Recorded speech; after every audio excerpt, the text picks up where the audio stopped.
Hello and welcome to another episode of the Mindful Fire podcast. I'm your host, Adam Coelho, and I'm so glad you're here. On today's episode, we've got a real treat for you. I'm joined by my new friend, Joel Bein, and we're going to be talking about all things around limiting beliefs. Most of us, maybe all of us, have these beliefs that we have practiced over years, stories that we tell ourselves about how we are and how the world is. And sometimes those beliefs can limit us or get in our way of creating the life we want. And so Joel has been studying this for a long time and is here to help us explore our own limiting beliefs. And so let's dive into today's episode. Joel, welcome to the Mindful Fire podcast. I'm so glad to have you here. Thanks, Adam. My pleasure.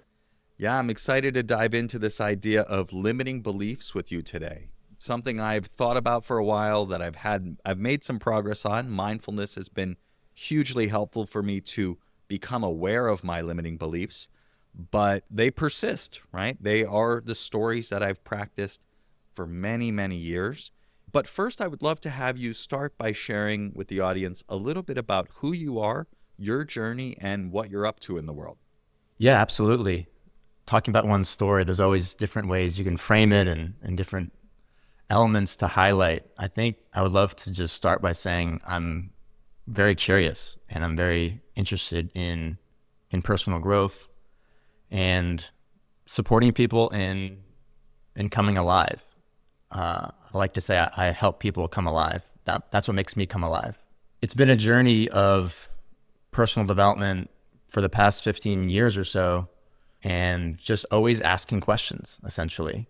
And a lot of those questions have come as well from a philosophical standpoint of, okay, what's the root cause of obstacles and mindset blocks and so forth? And a lot of that, I ask, okay, what happened growing up? What happened with our parents? What happened with our teachers? What happened in messages we absorb from culture? That's always been interesting to me, trying to get to the root so we can, as individuals, we can solve problems and we can flourish and come alive. As a society and culture, how can we create new paradigms that are healthier and people are flourishing at large? So I've always been interested in education and actually got a degree in education originally, music education. My first passion is classical music, and that's a whole other element of my story, but also education has been this passion of mine. And I originally was actually working in the K through 12 system for several years, but I always was asking a lot of questions about what the system was doing and what the mindsets that were being instilled. I became very interested in creating new paradigms in education, and that sort of led me to working for this entrepreneur named Isaac Morehouse, and he founded a company called Praxis, which is an apprenticeship program for young people to launch careers without college. And it's all about a mindset shift, value creation mindset, learning to pitch yourself, build portfolios, build skills.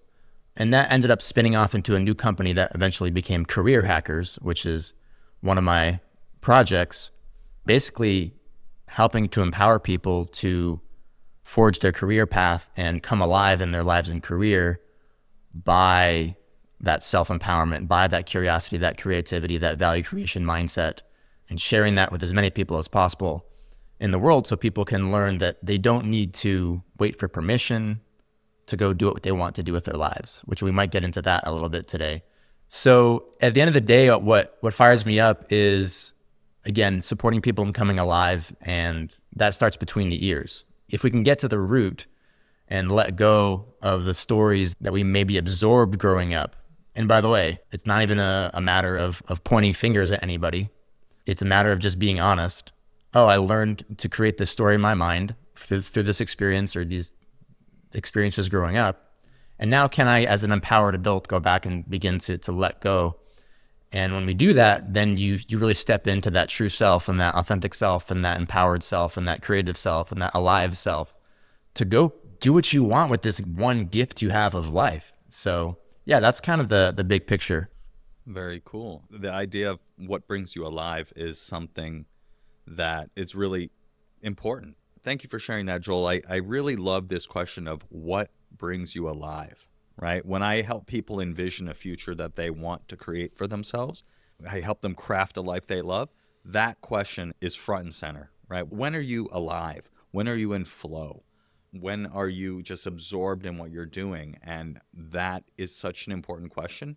And with everything that life throws our way, it's easy to forget about that and just go through the motions. You've focused a lot on helping people use their career to a life that brings them alive.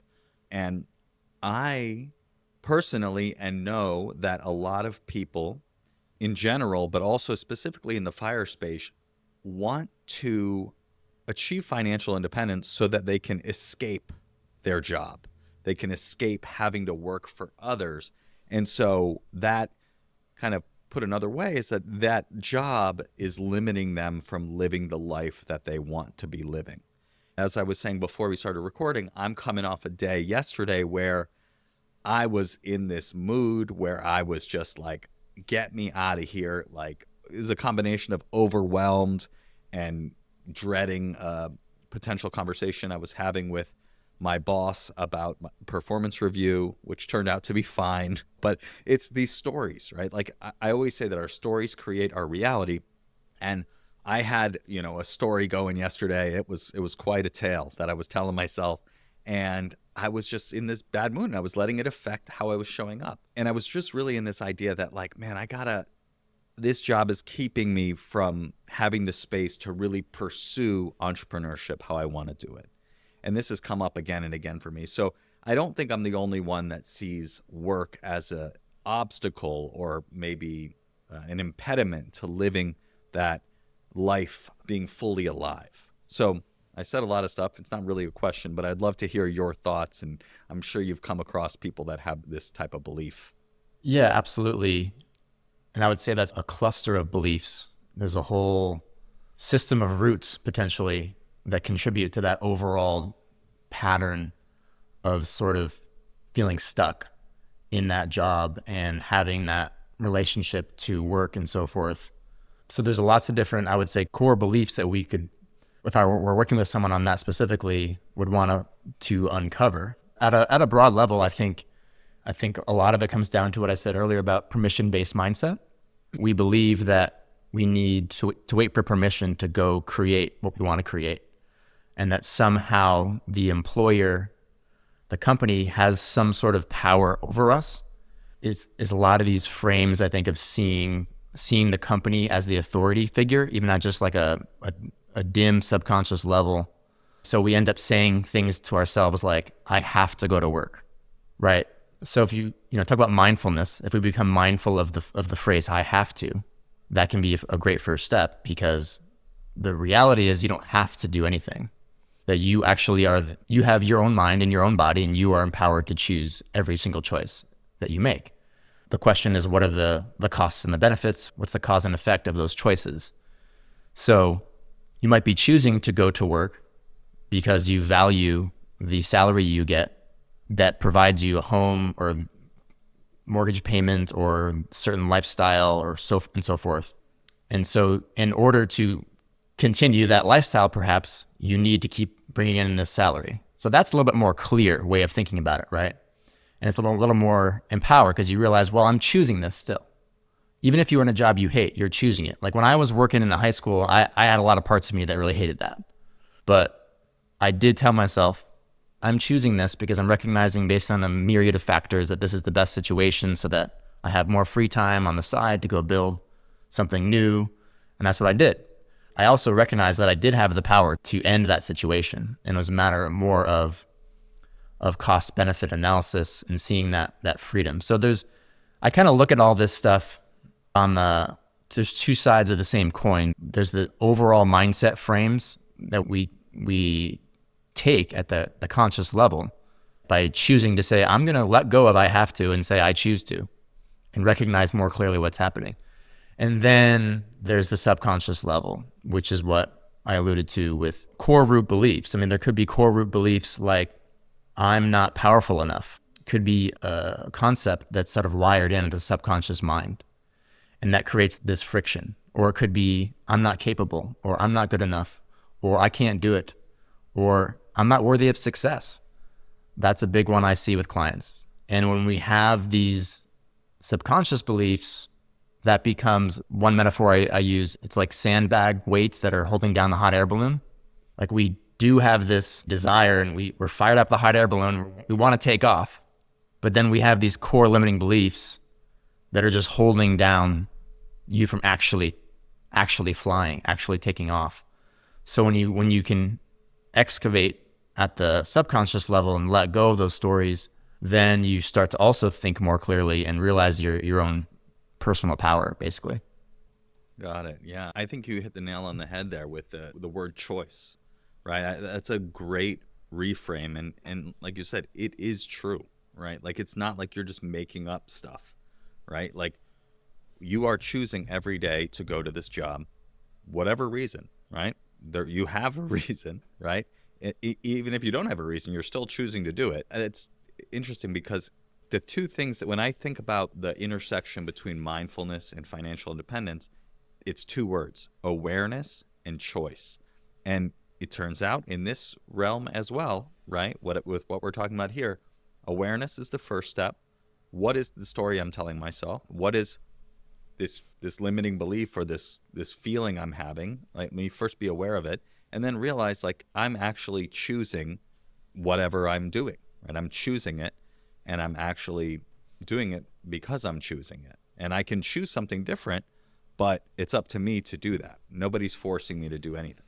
It comes down to that choice. And when it comes to limiting beliefs, I think we can also invite self-acceptance and compassion for the stories that we chose, oftentimes growing up.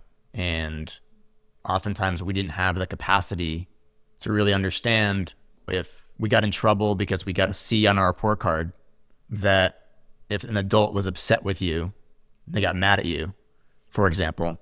As a child, you might create from that tough experience, you might create some limiting beliefs like failure isn't safe or I'm not good enough. So as children, we don't necessarily have the capacity to recognize if an adult is upset with us, that's because of their own stuff or that's their own choice. And so as children, we're seeking to do our best to understand ourselves, understand our environments, and just make it through any situations, mild or severe, that happen to us that might birth some of these stories growing up. So there's also that opportunity for just self-forgiveness, self-compassion, self-acceptance, and just letting go of that extra layer of self-judgment about the fact that you have these stories. Like, that's very common. I've experienced that, where you have I'll experience a judger of the judgment. It's like, you're more, you know more about personal development than that, Joel. Why are you doing it like that? You know better. Like, why are you judging yourself?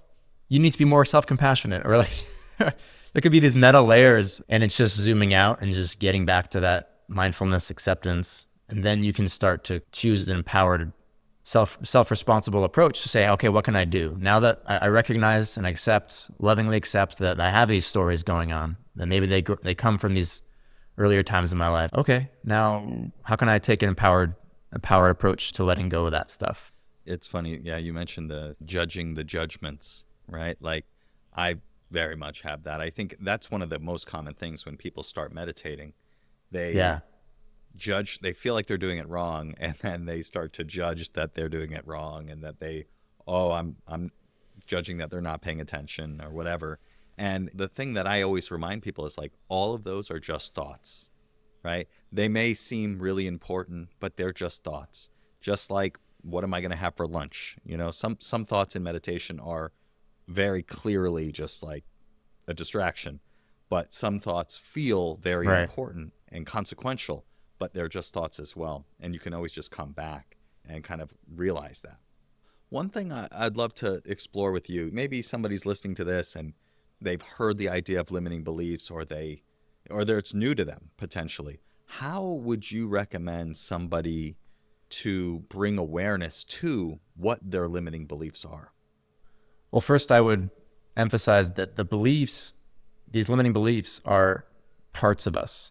They're not our full self. I like to borrow the frame that internal family systems therapy provides, IFS therapy, which is worth looking up for people. But basically seeing our psyche as a system, a multiplicity of parts. And everyone kind of gets this, part of me wants to go get Thai food, part of me wants to go get Mexican food. But when we actually look at that frame in a very sophisticated way, basically, and recognizing that we have parts of us that have different emotions, we have parts of us that have different beliefs. And oftentimes these are parts, again, from childhood or from earlier experiences in life. And it's not you. And so it's a subconscious thing. There's a conscious and the subconscious, essentially.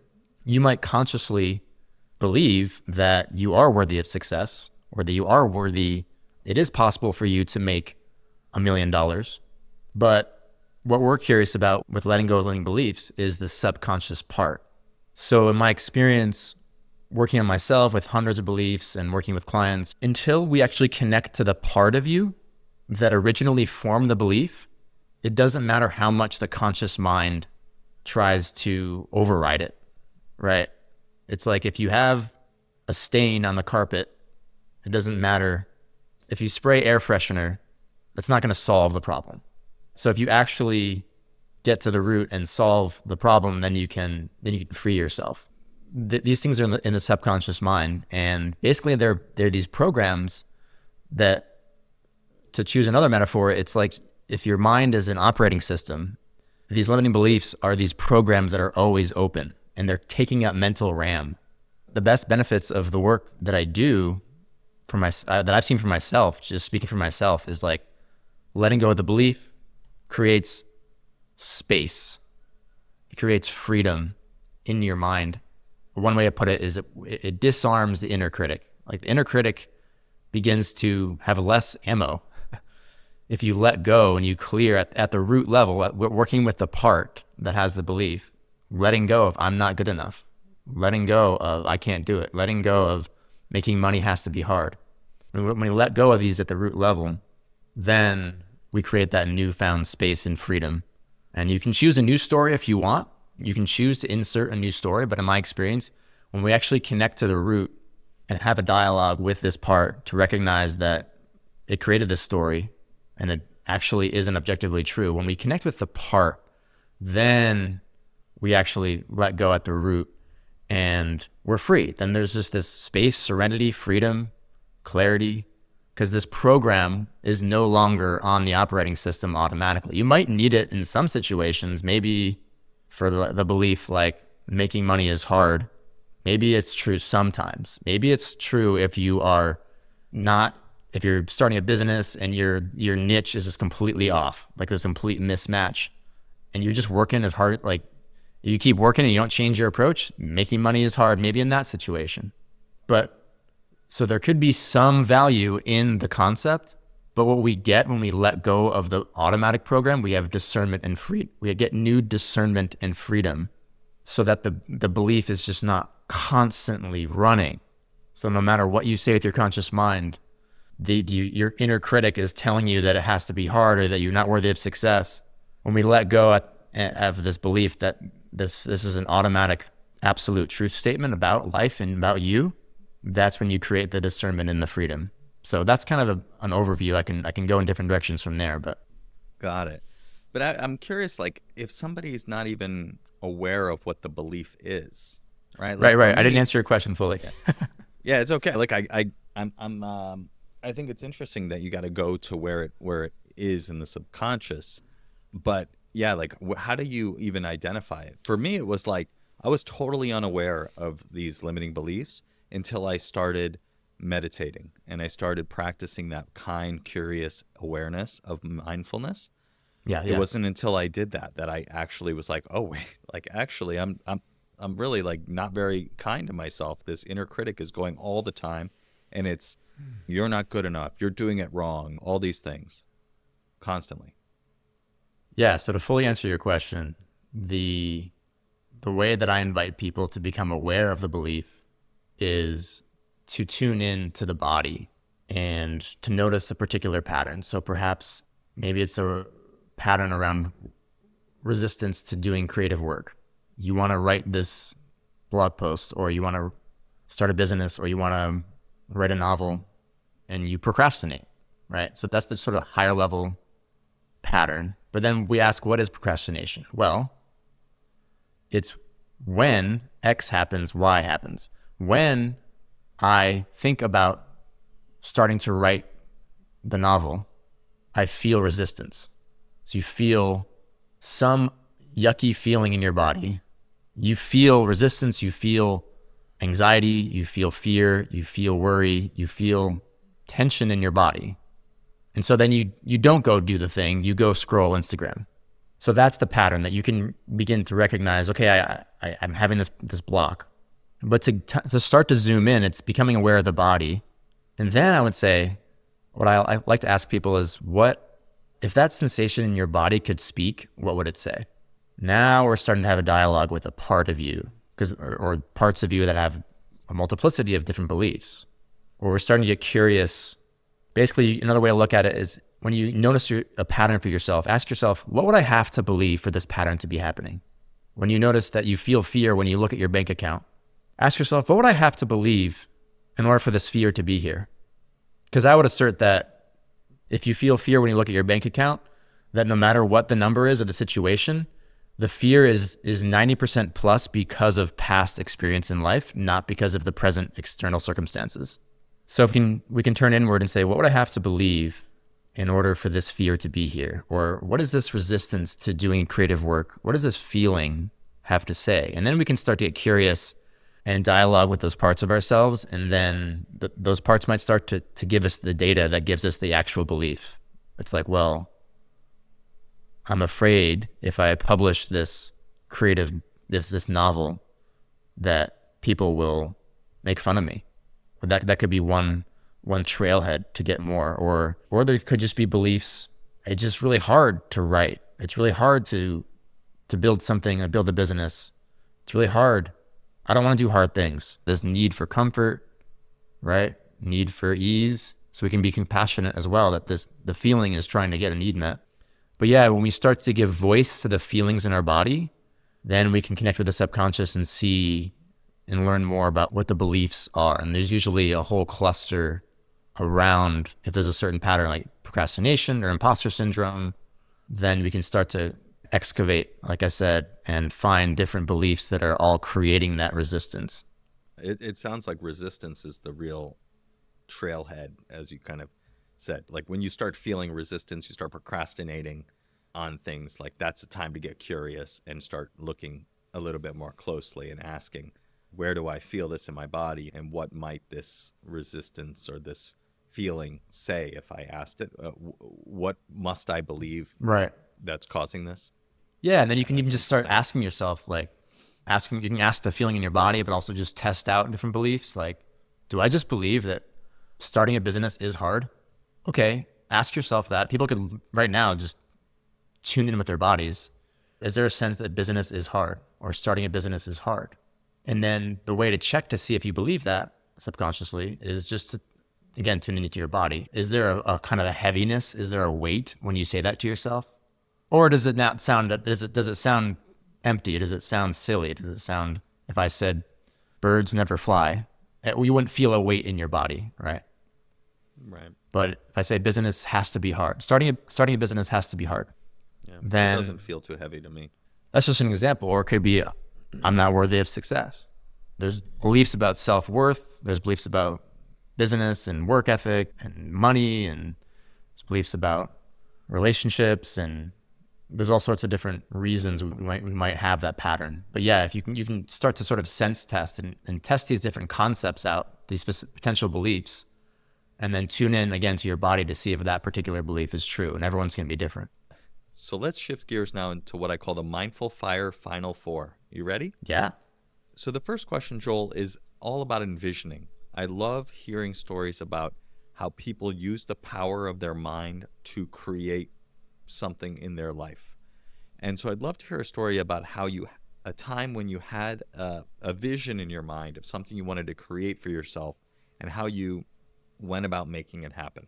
Yeah, I love this. I guess one that pops to mind, and it alludes back to the beginning of the conversation when I mentioned I started working for an entrepreneur named Isaac Morehouse, and I basically made this big career change a few years back. I basically created a very strong, vivid vision to work for Isaac Morehouse in one way or another. And one tool I used, people might be familiar with the self-authoring program by Jordan Peterson, and the future authoring specifically, where you can write specific visions for yourself for your 3 to 5 year goals and get concrete about that. And so I wrote very much in detail about my desired future, my desired goals in that program. And one of those was to work for Isaac.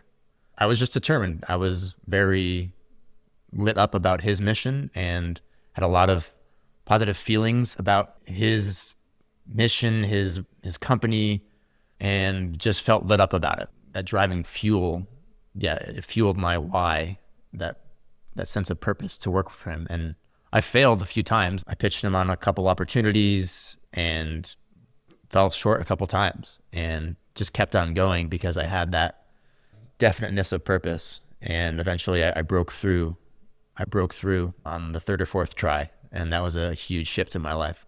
Very cool. Yeah, I'd love to hear that. And yeah, that's a great thing to point out. It's like, it doesn't always happen immediately, right? Just because you have the vision and you want it to happen doesn't mean it's going to happen in the timeline or the way that you hope.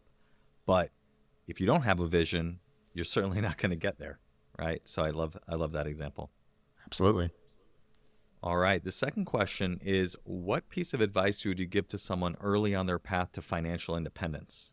I think if they're early on their path, my first piece of advice would be recognize the 8th wonder of the world, which is the compounding effect. So recognizing the power of putting money aside and saving and investing and so forth, so that you are truly taking care of your future self and empathizing with that future self. If you create those habits, and that 1% a day type mindset of just a penny doubled every day for 30 days is $5 million. And the most of that growth happens in the last few days. So the point is that when you take those small steps at the beginning, that has a huge impact on your future. And then, just being aware of money beliefs. Do you have beliefs in your subconscious mind that abundance isn't for you, or I don't have enough money, or I'll never have enough money? Thinking about what beliefs you learned growing up. For me, I grew up with parents that didn't make a lot of money, weren't entrepreneurial, had a lot of scarcity. So I absorbed a lot of their beliefs, right? So it's been a process for me to let go of those stories. So that's a huge part. Great advice. All right. The third question is, what piece of advice would you give to someone getting started with meditation and or mindfulness? Just start, and 1 minute of meditation a day is way better than 0 minutes. And oftentimes the resistance is just a matter of starting. So if you start with 1 minute a day, it almost sounds ludicrous to do 1 minute, but I've literally done that before. I set a timer for 1 minute. Usually I've done 5-6 minutes a day for about a decade now. That's a huge impact on my life.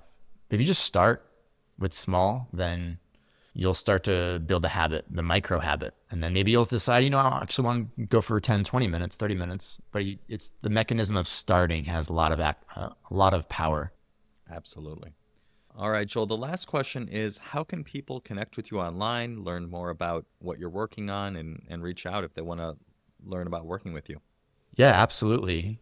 So I have 2 businesses active right now. One, the limiting belief work, is called Human Liberation.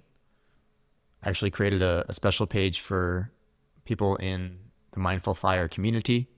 So you can go to thehumanliberation.co/fire, and you can learn more about what I do at that website, but also as I sort of begin this business and getting the word out about what I'm doing with helping people with their limiting beliefs, I'm wanting to just share this generously. I'm giving away complimentary sessions.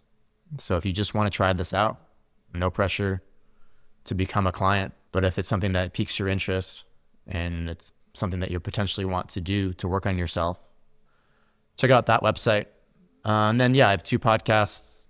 One that's been active for a while, the Daily Job Hunt podcast by career hackers.